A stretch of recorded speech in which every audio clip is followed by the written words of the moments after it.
Greetings once again. It's a pleasure to be back, and it's a pleasure to share some insight that I gained over the last couple of weeks and days as well.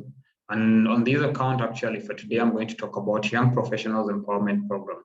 And as you all know, if you've been following the content that I created, the kind of insight that I share, I'm passionate about empowering the next generation of professionals and ensuring we have the right workforce for our own pharmaceutical systems and actually empowering people to be able to deliver on their mandates. But other than delivering on that mandate, to be able to find fulfillment in whatever it is that they're doing. And on this account, then, in this session, I'm going to talk about Young Professionals Empowerment Program, as I've mentioned, and with a key bit on mastering the transferable skills. In one of my previous videos, actually, talked about project management as the new future for professional practice. And in this case, I was looking at it from the dimension of pharmacy practice, because I see most of the project management skills are needed in our own lines of work, in our own careers, in our professions. But as much as there is a need for project management skill, not most of us have mastered them. And therefore, for this case, then we need to ask ourselves, what are the next frontiers? How are we making advances in actually growing as individuals, but also getting fulfillment in whatever it is that we do? And for us to be able to do that, then we need to be able to master what we need to, of what we have to offer. It might not be the ideal job that we would have maybe prayed for at the start of the journey, but knowing that there are components that we can apply our own liking, interest areas into that particular practice, then it would be a win for us. And this particular video is informed by two incidences. One, on Friday, there was an engagement at the Strathmore Business School in Kenya on Young Professionals Empowerment Program, which was focused on sharing insight by industry leaders and thought leaders in the industry who have walked the journey within the healthcare space. What have been their successes? What have been the challenges they've been going through? And how can young professionals actually within the healthcare space then leverage on these learnings to craft their professional journeys, their career journeys? Because as much as we're talking about it, there are so many changes that are happening. And on that particular occasion, then we had this sharing of insights, and then that is on one case. On the other bit, actually, within the same activity, there was some insights that I gathered from some of my colleagues, and this was with regard to how do we then make ourselves be suitable for a particular position that we are passionate about, we are interested in, and we think we would be great at that job. Unfortunately, there might be concerns that come, and some of these would be around, what do you have the relevant experience in this job? So if you look at it from the relevant experience, you might not have worked in that area. For this, I'm talking about clinical research. And clinical research, somebody would want you to have done maybe clinical trial research in a clinical setting and all that. So when we're talking about these, the question you need to ask yourself is, we might not be able to have that skill set. You've not experienced, you've not trained in that area, or you've not worked in such a setting. But other than that, you've been trained as a professional, as a pharmacist, as a healthcare provider, let's say medical doctor. What are the skills that you can bring into the table? What are the skills that are needed for clinical research? And these are the kind of things that I'm keen about in sharing in this particular video. So when we talk about it, one thing is, actually, when I looked at the discussion that we had, the kind of insight that we're gaining, and actually the questions that were being asked, you realize that we're facing new anxieties. And what do we mean by these new anxieties that we are facing as individuals, as young professionals in the healthcare space? Starting the journey, medical practice, actually, the medical profession was considered a prestige. Actually, it was a calling in some way, yes. But other than that, the prestige was in the sense that if I did a medical course, the chances of getting a job were almost guaranteed. We are in an era where that is not the truth anymore. That is not the reality.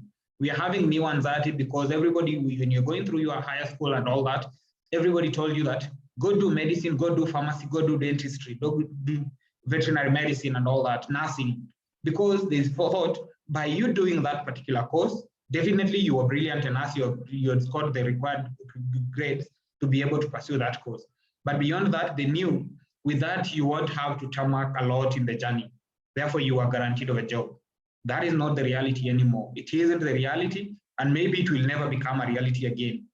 We have to make peace with the fact that things move and they might never get back to where they are. The question is, how do we position ourselves to harness this kind of new knowledge and new insights to actually position ourselves to be able to thrive in the next frontier, to be able to maneuver and actually overcome these shortfalls and bottlenecks that we're getting to deal with. So that is the new thing that we're really dealing with. And I look at it from that dimension in the sense that there's a book I'm reading, The Future of Capitalism by Paul Collier. They're talking about facing new anxieties. These are new anxieties. Nobody knew how things were. And as much as you're facing new anxieties, we have to be able to be resilient enough to be able to position ourselves and ask ourselves, what's next? If you're not going to get jobs now, does it mean then we tell all our siblings and our younger generation not to pursue medical courses? Is that the way out? Definitely not. I believe we all have need for medical doctors and medical professionals. So the question is, how do we make it better for people who want to come into the industry to deal with the uncertainties? How do we craft new paths? How do we establish the next frontier in terms of empowering our generation? Because we need doctors, we need pharmacists, we need the healthcare services, we need a working healthcare system. So in all that continuum, when you look at it from a health system strengthening perspective, I would ask you to benchmark on it based on the WHO health system pillars, the 6 of them. If you look at those 6 and ask yourself from your medical training, which particular domain and actually focal point can you deliver the best that you can? And if you're able to, that would be a win for you. And on the same account, actually, I'm taking it back to the 4 C's that are actually fronted as the future of our work engagement, the future of our professional development, and actually the 3 skills that are needed in our education system.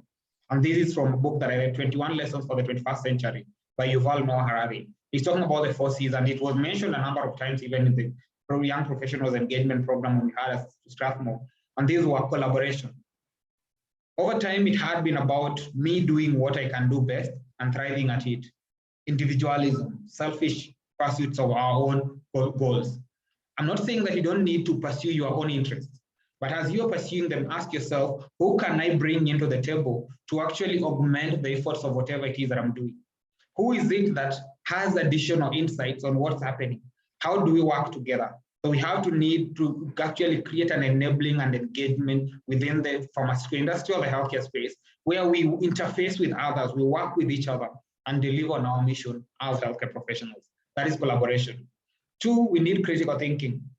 We need to be critical thinkers by looking at the current dimension of how things are, envisioning a better future, and asking ourselves from a critical perspective, from a strategic viewpoint, how can we make this better? Are we problem solvers or problem creators? Are we complainers or solution providers? That is the question that we need to ask ourselves. As a critical thinker, you can see a problem, yes, but as you see the problem, you're actually seeing opportunities that lie in it, the alternatives on how we can face it and how we can actually solve the challenges that we're dealing with. And if you're able to do that, then I believe we'll be in a better position, because as we do it, we are creating new frontiers, we are creating new realities. And these new realities are the very key things that are going to help us overcome the current challenges that we're dealing with. And I believe if we are able to apply critical thinking, rather than going by the book, I know our education system is actually benchmarked on and poised on the fact that you have to learn, master the skill. Once you've learned and actually known the knowledge, have you mastered it that you can replicate the same knowledge? It's about sharing knowledge. Are we creating new knowledge? And creating new knowledge is where the critical thinking comes in. Because when you see a problem, let's say, for example, when you're dealing with poverty, hunger, yes, poverty and hunger, what has been the way of thinking? We're talking about development, organization, development patterns, all that. They've been working with us and their models working, maybe to an extent because we are providing the relief that people need at the moment. But how sustainable are they? I remember reading an article last week, and that article was talking about how do we integrate behavioral science in the program managers. Because oftentimes when we talk about aspects of healthcare services, one of the key things we talk about behavior change. What behavior change are we expecting? Men are often not able to actually seek healthcare services unless it's very critical. Yes, that is a problem that men would face probably from the narrative that we have, from our evidence in terms of research and all. But who are the people helping them get to access the healthcare services? If I'm dealing with men and the main conversation that I'm having is men never come out for healthcare services, I'm already coming with the bias. And that perspective bias is already going to affect how they are going to access healthcare services and whether they're going to access them or whether they will be seeking them. So if we can adopt the behavioral science perspectives to actually model it into our program managers, our professionals, to be able to apply them and actually challenge their own social behavioral norms. We've been taught to, as a healthcare provider, I have to go to the hospital, deliver healthcare services, go back home, wait for the next day, waiting for patients. What if you could be the go-to person who actually reaches out to the communities where you can offer services? I have a friend actually who is starting home-based care, nursing care, and his aim is to be moving around, visiting people in their homes and offering the nursing services that they need. If that is a model that we can adopt and actually scale, that is a win. And that is the critical thinking. What are the challenges our people having? And do we design our solutions around such and think of solutions beyond the current domain?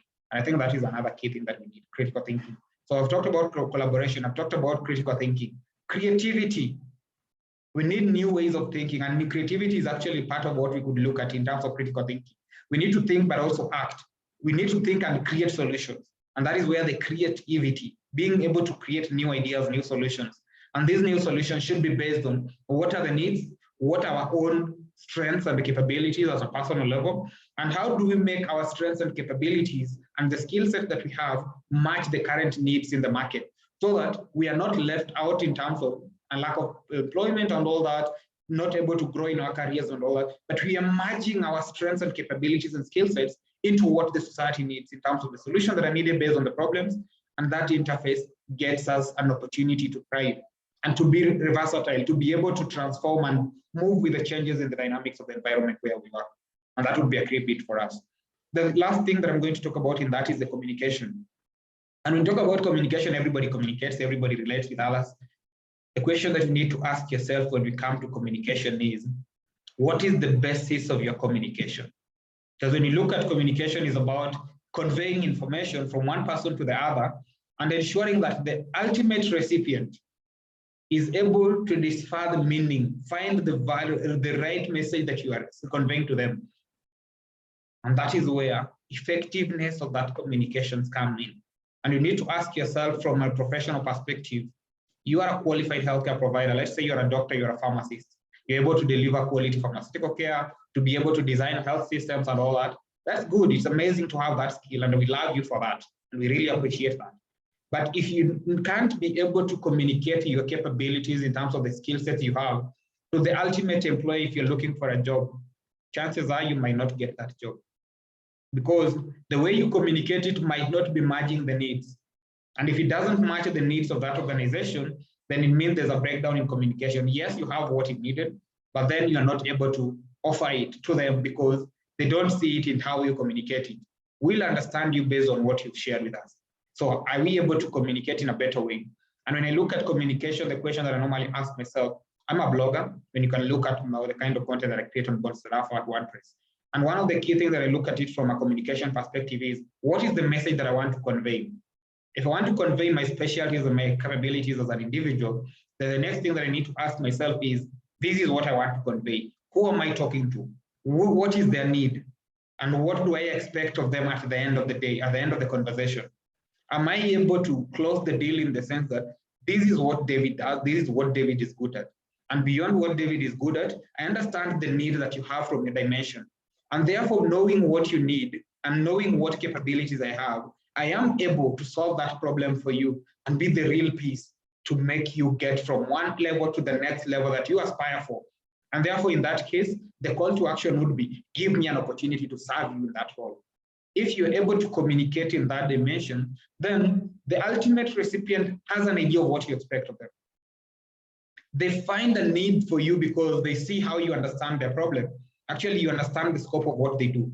And that is a win for you. Are you able to do that? Are you able to communicate? Are you able to relay that information in an understandable manner, in a simplified manner, but understandable, so that the person actually can put value to it? And if you're able to do that, we'll be the next professional that are actually going to overcome the new anxieties that we're facing now. It's not easy. I can assure you for that. It's not easy. For me, it's not easy as well. But as much as it's not easy, the question is, do I give up or do I move on? And that is where we need to ask ourselves, what are we doing to overcome these challenges? So these are the key things that we need to look at. And when I look at it now from that dimension to the current case example that I was talking about, we need to master our project management skills, but also look at the transferable skills. All the 4 skills that I mentioned, creativity, communication, collaboration, critical thinking, those are transferable skills. You need to be able to think and look within and look without and see how the interface between the two are coming in. When I talk about it from a clinical research perspective, there's a colleague of mine who did interviews and all that. Unfortunately, she didn't have the experience. I wish she did, and I hope that in the next level of recruitment, she would be able to get the job. But the question that I'm also asking myself, you didn't have the experience, yes, but how can we package that relevant experience that we have? And this is what I'm going to look at it in terms of the transferable skills. In our academic program as healthcare professionals, we do our academic program, that is research. We do a research component, we do clinical practice, the experiential learning. How can we package that level of experience? Let's say, for example, I had 1 year of internship. I had some 6 months of clinical research project that I did under my undergraduate program. And I did some, let's say, the attachments in a hospital setting. Ask yourself, what are the skills that are needed for the clinical research role in this case? Definitely for clinical research, you need to understand the clinical principles of clinical practice. Why do we do clinical research?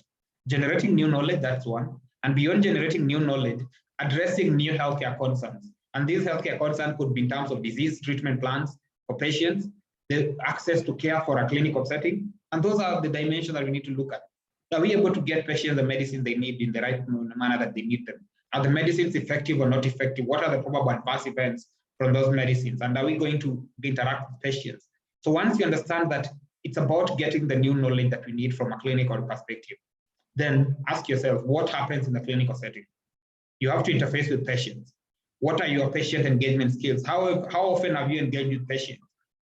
Or definitely from third year of an academic program, when you started your clinical training, you are already in the wards, you are with patients, you are getting information from them, clerking, then actually doing differentials with the physicians or your pharmacists, reviewing the medication treatment plans. Therefore, you have an understanding of the clinical bit in terms of patient engagement, understanding the patient need, and understanding what are the different variables that play a role in whether they are going to take use of the medicine that we're providing or the healthcare services, or if not, how do you do that? The socioeconomic drivers and parameters in place. So once you look at the patient engagement perspective, that is good for you. Then move to the next phase of that. When you move to the next phase of clinical research, is about looking at it from the protocol design.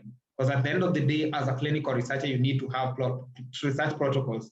Those research protocols are not, actually, they're not kind of good.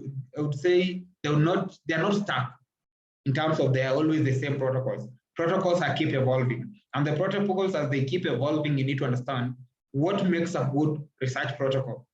How are we going to get our patients that we're going to do the research with? Who are the clinical teams that we're going to engage with? What is the interface of their roles? Are you able to understand all that? Put the different variables, the different parameters that are coming into that particular matrix to enable you to deliver on that solution. If you're able to, that is good enough. That is the protocol design, understanding that protocol, and collaborating with the research team. And if you're able to collaborate with the research team, you're good enough for the first phase.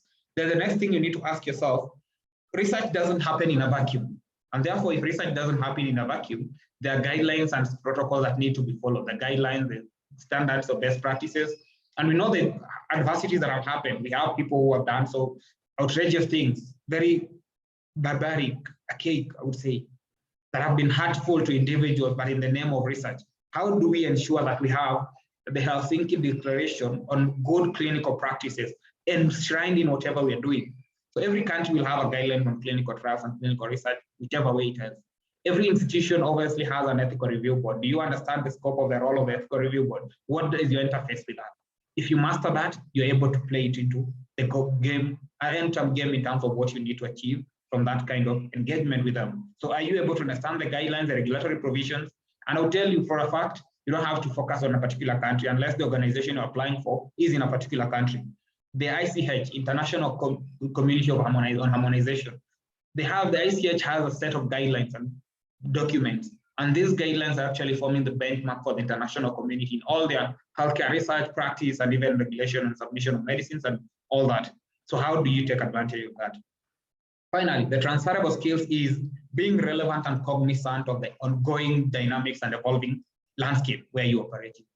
And that is one thing that I feel as young professionals we need to be keen on. We need to be aware that we're not working in isolation. There are trends, there are ongoing changes and dynamics of the industry. And if I'm going to apply for a job in regulatory affairs in Africa, let's say for now, and I don't know that AMA is coming into place, African Medicines Agency, then am I really for that particular line of work? If you're talking about clinical research, what are the ongoing discussions around the clinical research area? Diversity and inclusion. Do we have diverse data? What are the ongoing? What are the parameters behind it? Why are people talking about the diversity, equity, and inclusion? Diversity and inclusion, DI or the D&I? Because we know that the finding of most of clinical trials have not been done in African setting. The pharmacogenomic variances. How do we ensure that the medicines are actually ideal for our people? You need to be able to put to sense what are the discussions in the industry and how do I plug them into my own capabilities, because I understand the industry. It therefore means I can't be the ambassador for this organization that I'm applying to take a job for. And if I'm applying to get that job, I believe I'm best suited because I know what it entails, the work entails. I know the current ongoing conversations in the industry, and I'm understanding how can I apply my knowledge, the desires of the institution, and actually address the environmental and ecosystem issues and challenges. If you're able to do that, that would be a good thing. I know we're not so fond of learning, so fond of reading, but I'm urging each and every one of us, let's build the habit of learning and knowing what are the goings in the industry. The current knowledge, current insights are going to be the game changer, because with the current knowledge, you get to capture new ways of thinking, adopt those new ways of thinking and apply them in your own practice. Apply them in solving problems, critical thinking, creativity, collaboration, communication in a better way, because you're communicating within the same frequency. You understand what happens in the industry, and do you know what kind of research this organization does? If you are able to do that, you'll be in a better position to get the job you're hoping for. And if you've been in a better position to get the job you're hoping for, it's a win already. Why not? I wish you all the best in your career journeys, and I'm hoping we keep sharing learnings as we move on this journey. Thank you. See you next Sunday.